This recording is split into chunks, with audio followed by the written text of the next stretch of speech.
So here we are. We made it to chapter 15. And what are we going to be talking about in this chapter? We're talking about kinetics, which means the speed, the movement of the reactions, how fast the reactions happen. So for us to understand those concepts, we will first define some of the terms. We're gonna see the rates that are the factor that affects the rate or how fast the reaction happens. We're gonna relate the rate to the formation of the products or the consumption of the reactants. And we're gonna see that you can get an average of how fast a reaction is moving, or you can say exactly at this particular point, this is how fast the reaction is moving. Then we're gonna see that we can express that mathematically on what we call the rate law. And the rate law is gonna have some things called the reaction order, and we're gonna see how to find those orders, how to determine the rate law.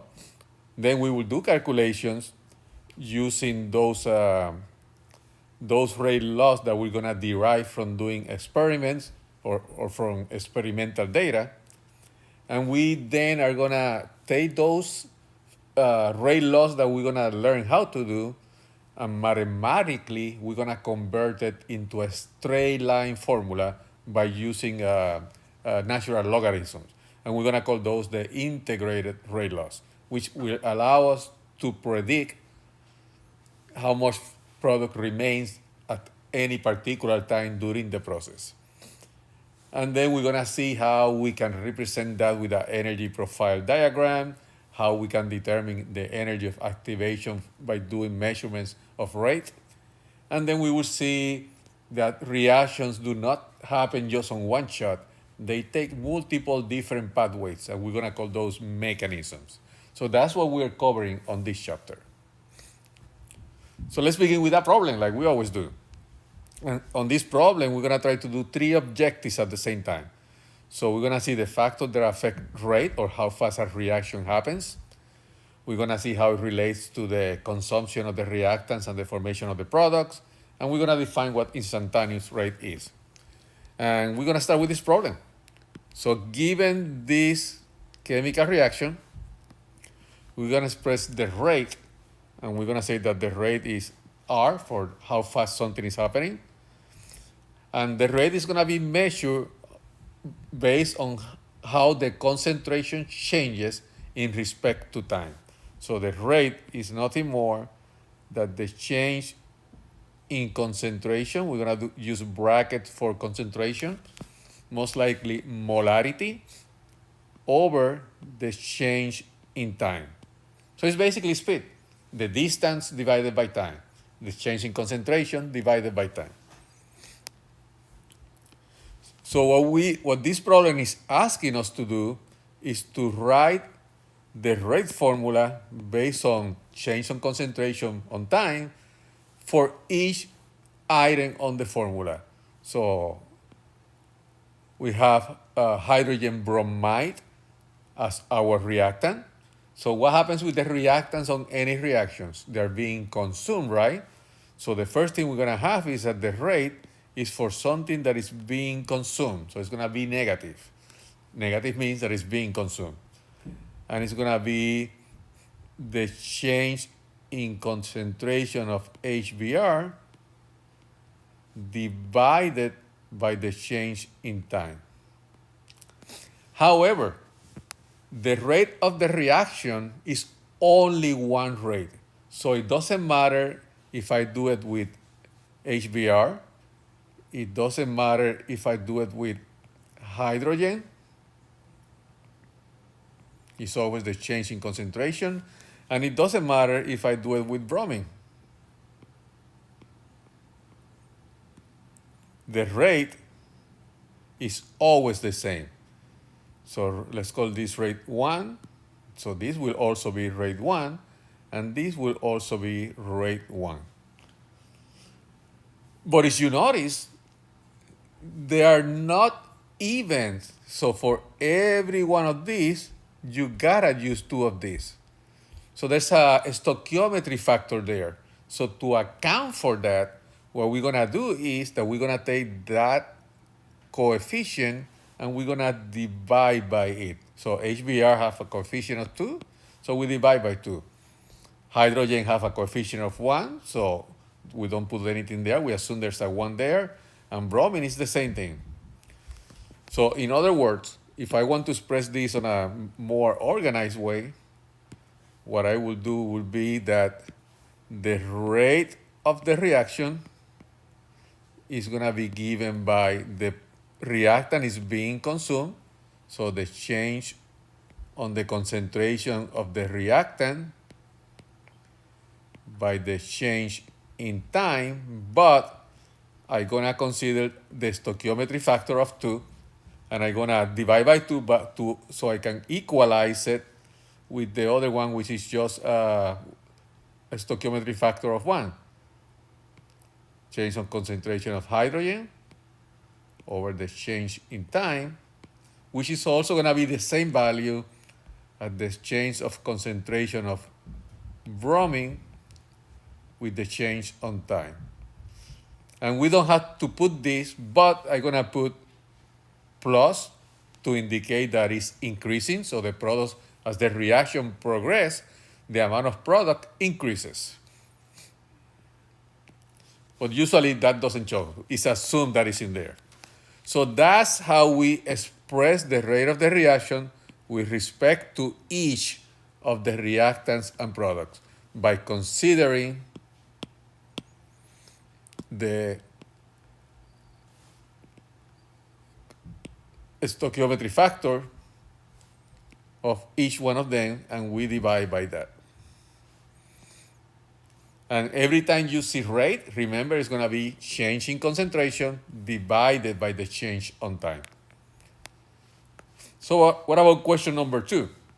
In the first 15 seconds, so it goes from 0 to 15, the concentration of HBr drops from 0.5 to 0.455 molar. Calculate the average rate. What is the rate? That's the rate, the R. So it's the change in concentration of HBr.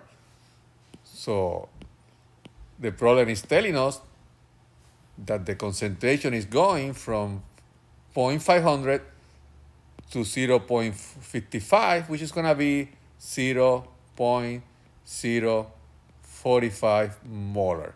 So that's my delta concentration. That's my change. It went from that to that. And it's telling me that the change in time was 15 seconds, from 0 to 15 seconds. So the concentration changes from 0.5 to 0.55 in 15 seconds. So this becomes 15 seconds. And I keep the stoichiometry factor in there. So that's how I will answer question number 2. Then question number 3 is, if the volume of the reaction vessel in part B is 0.5 liters, what amount of Br2 is formed during the first 15 seconds? So we know that the change in concentration for HBr is 0.045. That means that was consumed. So 0.045 moles per liter, that's what molarity means, right? That's gone. So that was consumed. And these are moles of HBr, right? So, and now it's telling us the volume of the flask where we're doing the reaction, which allows me to multiply by 0.500 liters. Liters cancel with liters, right? And that will give me the amount of mole of HBr. So based on the amount that it was consumed, the difference, right? Now I can tell you based on the volume, since I'm dealing with molarity, I know how many moles were consumed. And the question is, what amount of bromine is formed? Well, back to 1411, right?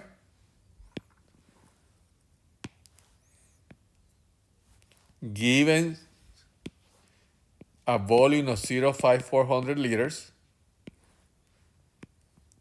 and a concentration of 0.045 moles per liter of HBr, can you find the moles of Br2, which we know is 1 for every 2 moles of HBr? All this is 1411, right? One of these for every 2 of those. When I do that calculation, liters cancel with liters, moles of HBr cancel with moles of HBr. So that's going to be 0.500 times 0.045 divided by 2 moles of Br2. So once I put that on my calculator, that would be the answer to that one.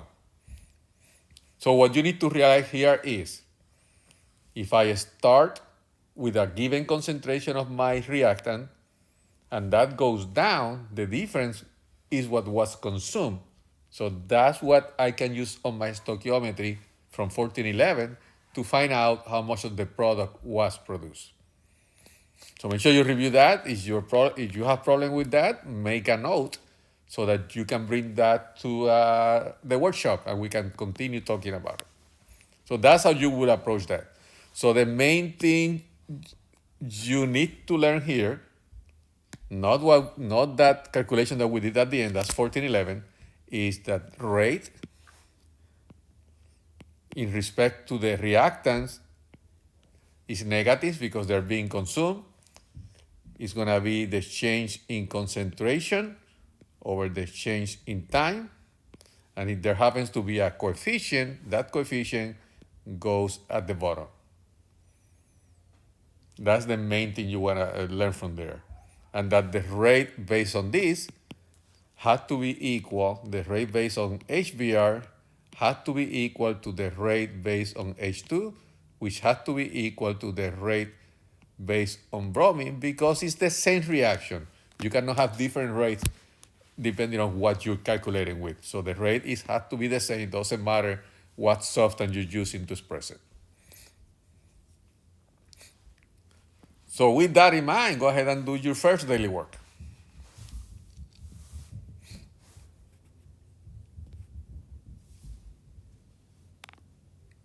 And your second one, which is going to be 15 point, let's call this 15.1b, and this is going to be 15.1a. So 15.1a, that's what you need to do. 15.1b will be this one. So let's try something else. Consider the following graph. So what are we seeing on this graph? Concentration of sucrose, versus time. Which is how we do the rate, right? How do we do rate? The change in concentration over the change in time. So this one has concentration and time. So that more or less tells us that we're dealing with rate. And what do we see? We don't see a straight line. We have like a small curve in there. And the question is, determine the average rate of the reaction during the first 200 seconds. This rate that I've been talking about so far is the average rate, because we do it over a range. It's not a given point, it's a range of change. So determine the average rate of the reaction during the first 200 seconds. So the rate of this reaction is going to be the change in concentration of sucrose divided by the change in time. We know the change in time, 200 seconds. So we can change that in there. So that would be 200 seconds from 0 to 200, right? And what is the change in concentration? Well, we have a graph, right? So we're only going for the first 200 seconds. So we're gonna go from here till there, and from there till there. So I will say at 0, the concentration was that one there. So I'm gonna say 0.32. So it went from 0.32 molar after 200 seconds. It went down to 0.15 molar. So if I do this different, that should be my delta concentration of sucrose, which is going to be 0.16 molar. Actually, 0.17 molar, sorry. 0.17 plus 0.15 is 0.32. So that's my delta. So this is my delta. So that's what goes in here. 0.17 molar divided by 200 will give me my results, and the units are going to be molarity over seconds, or molarity seconds to the minus 1, which is the same as molarity over second. So that's how we can find the rate of a reaction by just looking at the graph. Can you get the change in concentration from that graph? Can you get the change in time? Determine the instantaneous rate of the reaction. So this is a brand new concept. How do we find? So everything we do with the change and the change, that's the average rate, because the change goes over several different points during that time. So what is the instantaneous rate? So the instantaneous rate, this is how we find it. Is the speed of the reaction at that particular moment in time. Not over a range, but at that particular moment in time. So we're talking 200. So 200 seconds, that would be right there. That's what we're looking for. So the way we find the instantaneous rate is by doing a tangent to that point. So a tangent is a straight line that do not cross the point, but it's just right over the point. And with this line now, if we were using Excel, we can find the slope of that line. If you're not using Excel, if you do it manually, just pick 2 points. Like for example, that one would be y equals 0.15 and x equals 200. And you can pick any other point on this line. Let's pick this point there, right on the line. That's going to be 100 seconds, and I would say about 0.21. And then you just do y2 minus y1 divided over x2 minus x1. And that would be your slope. And your slope is your instantaneous rate. So instantaneous rate, you have to do it graphically. And it's going to be a tangent line to the point that you're looking for. So once more, if I have a line like this, and I want to know the instantaneous rate at this particular moment, all I do is I do a tangent line. And then I find the slope of that line, and that is my instantaneous rate. So you know now about the average rate, you know now about the instantaneous rate. So go ahead and do that daily work. Basically the same thing we did with different data. Let's make sure you understand how it's done.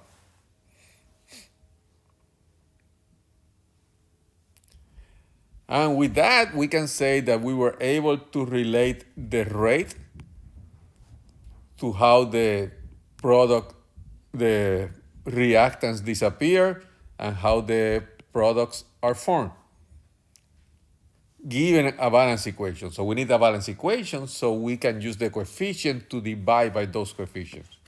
You now know what instantaneous rate is, and we have an idea of what average rate is over a period of time, right?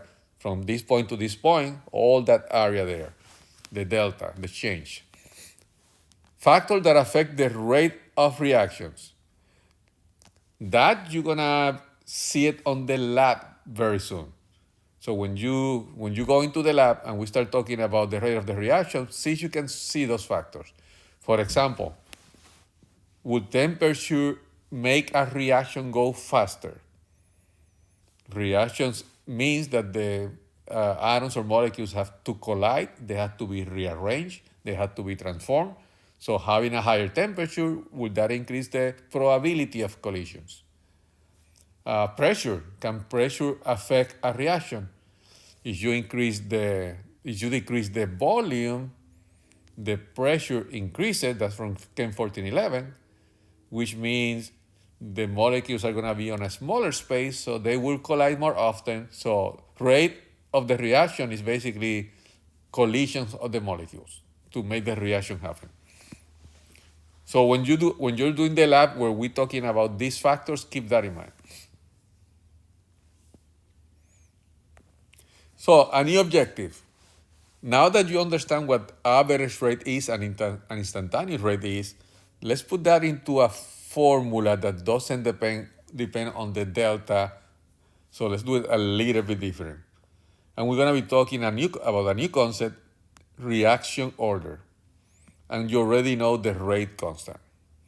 So the rate constant, like I told you before, could be the change in concentration over the change in time. That's one way of seeing it. What we're talking about here, the rate law, is a little bit different, and this is going to be based on experiments we do on the lab. The other way to write rate is a constant times the concentration of the reactant to a power. And we get all those terms from doing experiments. So this is what we call the order. So if this was 1, then it would be first order. If it was 2, then it would be second order. And if it was 0, then it would be 0 order. And those are the only 3 that we have to be concerned with. So there's always going to be rate equal change in concentration over change in time, or rate equals a constant that we're going to have to find out by doing experiments multiplied by a concentration to a given power. So how are we going to determine that rate law? How do we know what this value is? Well, we're going to do a series of experiments, and that data is going to allow us to measure the rate at different concentrations so that we can find that. So let's do that. This graph shows a plot of the rate of a reaction versus the concentration of the reactant for the reaction going to products. So this reaction was taken to the lab, and we were able to measure different rates. The only time that the rate of the reaction is going to change is because you're changing the temperature. So the higher the temperature, the molecules move faster, so the rate is going to change.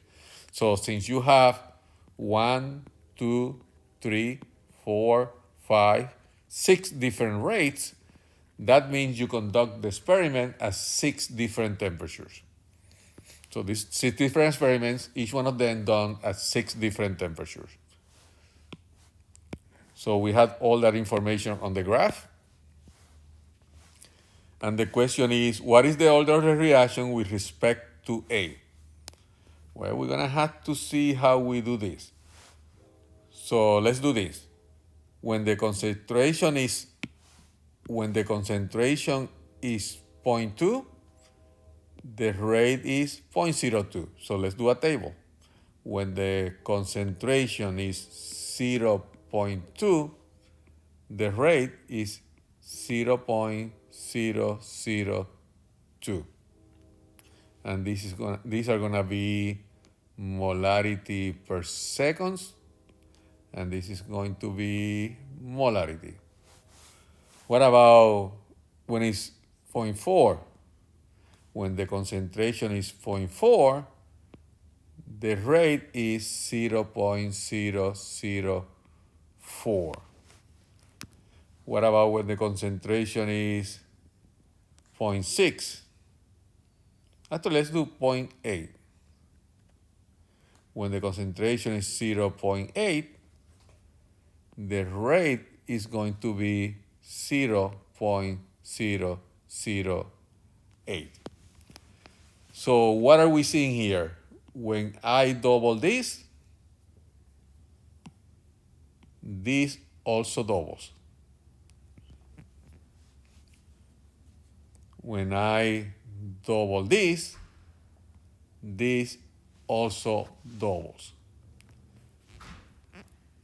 So if I double this and this also doubles, what power will make that true? So find what's happening. Is doubling every time. So it's doubling. And what's happening to the rate is also doubling. So what power will make that true? And the power will have to be 1. So 2 equals 2 to the 1. So this is telling us that the order is 1. So any rate law is always R equals a constant times a concentration times the power. So it's telling us that this one is first order. So rate equals K to the first. What is the order of the reaction? First order. Write a rate law for the reaction, including an estimate for the value of K. So that would be that in there, but it's asking us to give an estimate of the value of K. How are we going to do that? Really easy. We have a template of the rate law. So the rate law is R equals K times the concentration times 1. So what we're going to do, we're going to go back to the graph, and we're going to pick any rate. So this rate happens. So my rate, 0.006, right? Molarity per seconds equals K times the concentration. So what is the concentration at this point?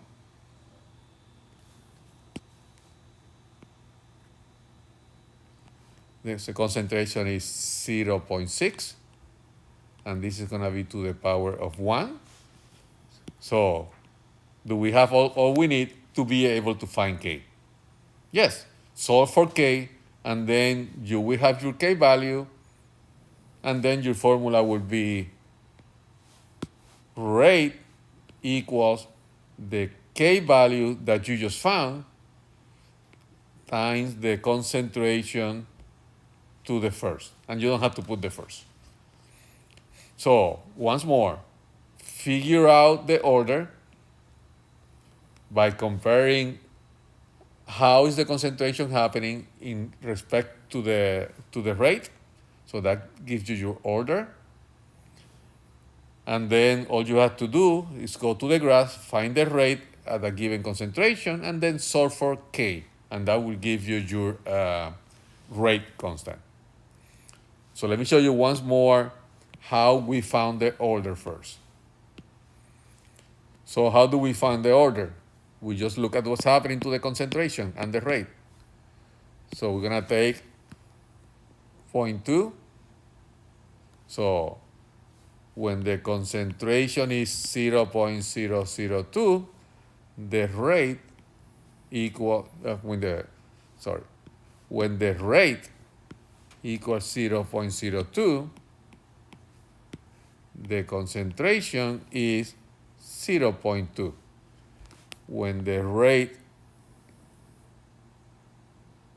equals 0.008, the concentration is 0.8. So to go from here to here, I multiply by 4.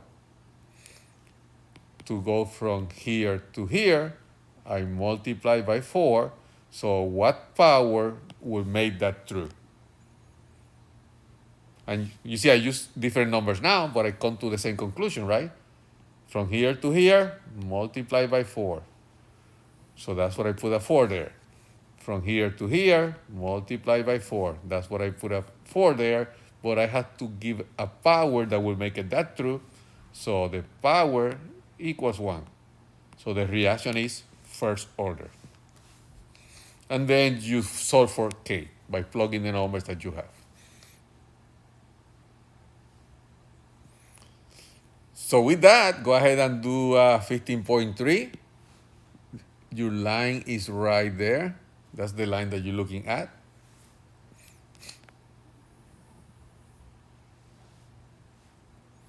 So let's do another one. So it's telling me that this reaction is first order. So it's telling me that the concentration is going to be to the power of 1. And I know that the rate is always rate equal a constant times the concentration, the brackets, to the power of 1 in this case because it's telling me that it's first order. The rate constant for the reaction at a certain temperature, remember it changes with temperature, so whatever temperature is this. So it's giving me the K. This is the K. So R equals 0.053 over seconds multiplied by the concentration to the power of 1 because it's first order. So the rate constant is that. I capture that. Calculate the rate when the concentration is this much. So when you do it this way, we're not looking for the change in concentration. It's for whatever concentration we have. So the concentration is 0.055 molar. The bracket means molar. So all I have to do is put that on my calculator and I got my rate. As simple as that. Because I was given the order and I was given the K. So I took care of question A. I'm able to calculate using this and using my K, I can find my rate. What would the rate of the reaction be at the same concentration as in part A if the reaction were second order? Really easy, right? So the same thing as before, but now is second order. So I square on my calculator. And how would I do zero order? Zero order, this will be a 0, which makes this equal to 1, right? So the rate will be that. So that's how we approach that. So once more, the rate law for any reaction, the basic form is rate equals a constant times a concentration to a power. And you already saw how we can find the power if we have experimental results. So based on that, go ahead and do that. Actually, no, this is another learning check. So let's look at this. Consider the data showing the initial rate of a reaction. So we got that was the first concentration at time 0, and this was the rate that we measured. Then I did it again at a beginning with a different concentration, and this was the rate. And I did it with another concentration, and this was the rate. So given that, what is the order of the reaction? Well, let's see. To here, from here to here, I multiply by 2. So a 2 goes in there, equals what's happening here. 0.21 to 0.53. How much would that be? 0.21 multiplied by 2, that would be 0.42. Actually, 0. Sorry, this is 0.05, right? To go to around 20, that would be multiplied by 4. So multiply by 4. So what would this have to be to make it true? So the rate goes on the left, the concentration goes on the right, right? So I put it backwards. So the rate will multiply by 4, the concentration will multiply by 2. So what power would the concentration need to be to make it true? And the answer will be, it will have to be second order. What is the order? The order of this reaction based on that data is second order. Write a rate law for the reaction. So any rate law, we know is second order. So any rate law is always what? Rate equals a constant times a concentration to the power. And we know this one is second order. And we're talking about the concentration of A, right? The reactant. So this is my rate law, including the value of the rate constant. So I need a value here. So how do I do that? I just pick any of the experiments. So I'm just going to say I'm going to pick this one. The rate is 0.53. So the rate equals 0.053 molarity per second. And that's going to equal K times the concentration. So the concentration is 0.100. And we know is second order. So I have everything I need to solve for K. So once I solve for K, I can put it there. So come out with the general rate law, plug in the data from one of the lines, from one of the experiments, and then solve for K. And that gives you rate constant. So go ahead and practice with this daily work. Remember, let me tell you again because I told you backwards. Rate equals the K plus the concentration to the power. So look at the rate first. What happened? What is the relationship of the rate that goes there? At the same time, look at what happens to this. That goes there. And then what power will make that true? So that's how we are approaching that. Another learning check. Consider the data showing the initial reaction. So notice that on this one, I have one reactant and the initial rate. The one we're doing now we have two reactants and the initial rate. So how are we going to do this one? Explain how to find the overall order of the reaction. So this one has two reactants. So the rate of this one is going to be rate equals a rate constant times the concentration of nitrogen dioxide to a power multiplied by the other reactant, fluorine, to a power. So whatever that power is. So, and we know that we can do rate equals the concentration to the power just to find the relationship, right? So what we're gonna do here, since we cannot be dealing with two variables at the same time, we're gonna find when the nitrogen dioxide is constant. So here we kept it constant. So on these two lines, where one of them didn't change, then we can see what happens to this here. So the concentrations double. So we're dealing, on this case, we're dealing with the concentration of fluorine, and that's doubling. So it's doubling, and what it doubles, what is the rate doing? The rate is also doubling from 0.05 to 0.10. So what will make that true? And that will have to be a 1, right? So that means that in reference to the fluorine, the order is 1. Now that we found fluorine by holding the nitrogen dioxide constant, now we have to do it the other way. So now we need to find the order for nitrogen dioxide. And we're gonna do that by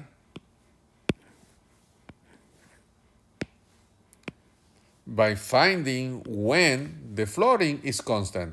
So those two are constant, so we're gonna be using these two and these two.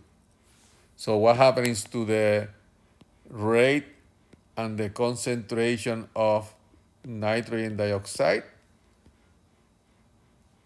And it's gonna be a constant there. So the rate, when these two are constant, the rate is doubling, and the concentration is also doubling.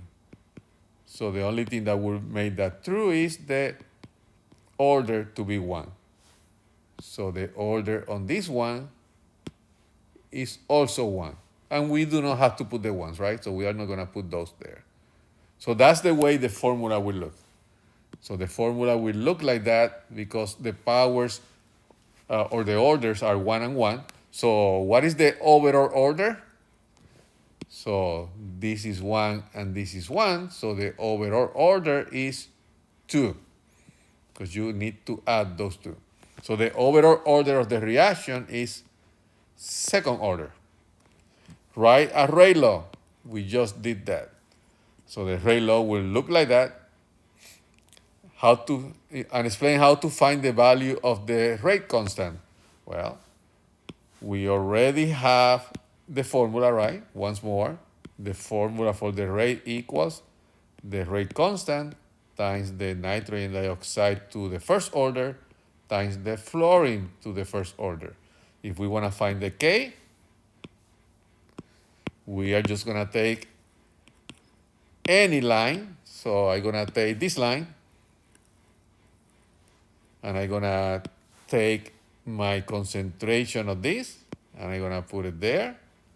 I'm going to take my concentration of that, and I'm going to put it there. And I'm going to take my rate, and I'm going to put it there.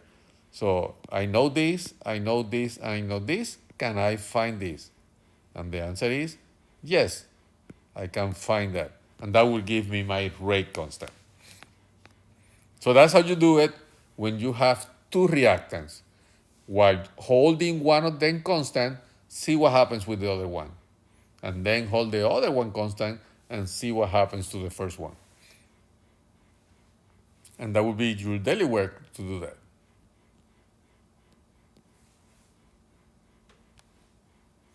And with that, now you know how to write a rate law. R equals rate constants times that to a power.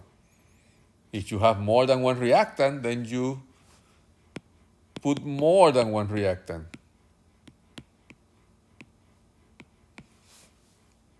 And the overall order is going to be the addition of all the powers.